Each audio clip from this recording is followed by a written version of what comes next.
Hi, Roger. My name is Tabithar Musa, and I'm responding to your discussion board of week 3, in which you talked about the crisis you experienced. I'm glad to know that it was you got a clean bill of health and you didn't have it was just a bad reaction to some medications. But I understand the feeling of going through a crisis and thinking that nobody else understands what's happening but you.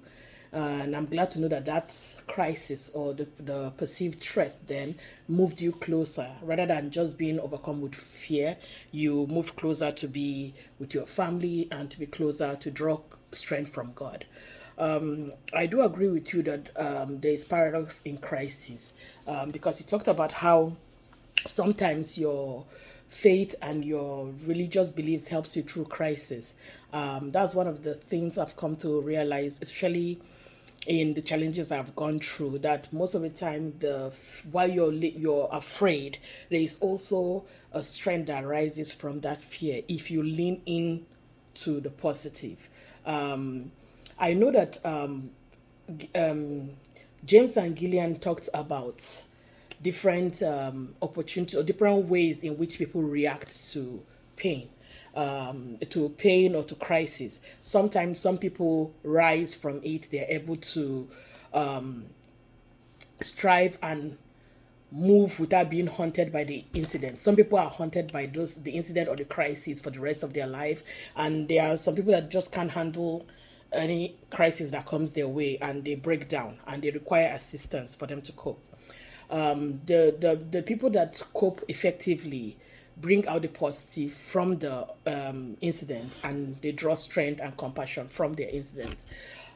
James and Gillian, in their book Crisis Intervention Strategies, did speak about whether the choice one takes regarding a crisis can either lead to your growth or to your destruction. Therein lies the paradox that out of something so painful or something so scary or something that is filled with fear could come a turning point or a place of strength or your ability to strive and push forward. For you, you were able to lean in on your family and lean into a closer relationship with God, which led you down the path of the current relationship you have with God, or walking as leaning in towards the Word of God and walking in your life with your family towards the purpose that God has set for you.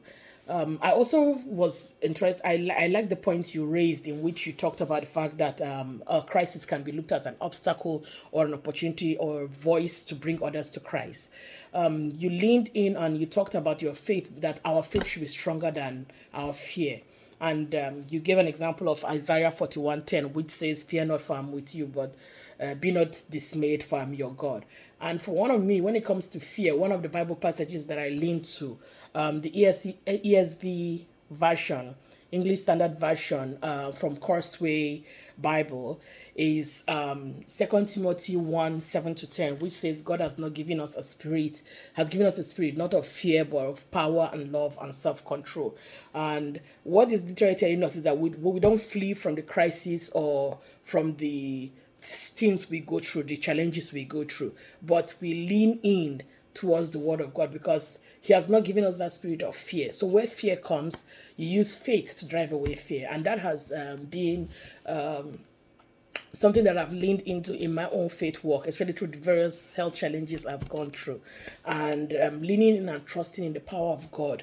That sometimes and most times He provides us with a family of believers that can walk with us through that period.